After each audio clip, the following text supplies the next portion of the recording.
রাজ্য সরকারি কর্মীদের প্রত্যাশায় জল ঢেলে বকেয়া ডিএ মামলার শুনানি ফের একবার পিছিয়ে গিয়েছে দেশের সর্বোচ্চ আদালত সুপ্রিম কোর্টে। 23শে জুলাই পঞ্চম পে কমিশনের বকেয়া ডিএ মামলার শুনানি ওঠার কথা ছিল সুপ্রিম কোর্টে।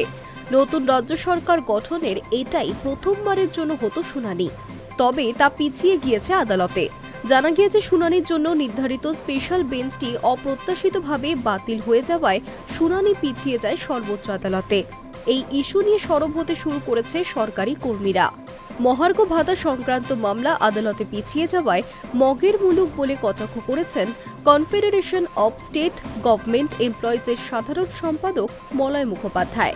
এদিকে কনফেডারেশন অব স্টেট গভর্নমেন্ট এমপ্লয়িজের আরেক শীর্ষকর্তা শ্যামল কুমার মিত্র সমাজ মাধ্যমে জানিয়েছেন, আবারও ডিএ মামলা, আবারও তারিখ পে তারিখ, সংস্কৃতির খপ্পরে। সর্বোচ্চ ন্যায়ালয়ের দরজায় ন্যায় পেতে আরও কতকাল অপেক্ষা করব?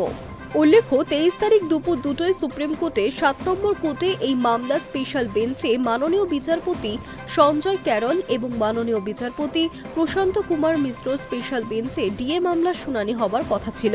তবে সেদিনই রেজিস্ট্রারের পক্ষ থেকে একটি সরকারি বিজ্ঞপ্তি জারি করে জানানো হয়, 2 বিচারপতির এই বিশেষ বেঞ্চটির গঠন বাতিল করা হয়েছে। ডিএ মামলার শুনানি পিছিয়ে যাওয়ার কারণে স্বাভাবিকভাবেই হতাশ সরকারি কর্মীদের একাংশ।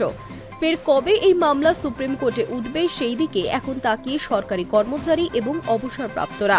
ফের কবে শুনানি হবে তাও এখনো স্পষ্ট নয়। দেশের সর্বোচ্চ আদালত নতুন করে কবে এই গুরুত্বপূর্ণ মামলার জন্য দিন ধার্য করবে, এখন সেদিকেই নজর সরকারি কর্মচারীদের। I news network.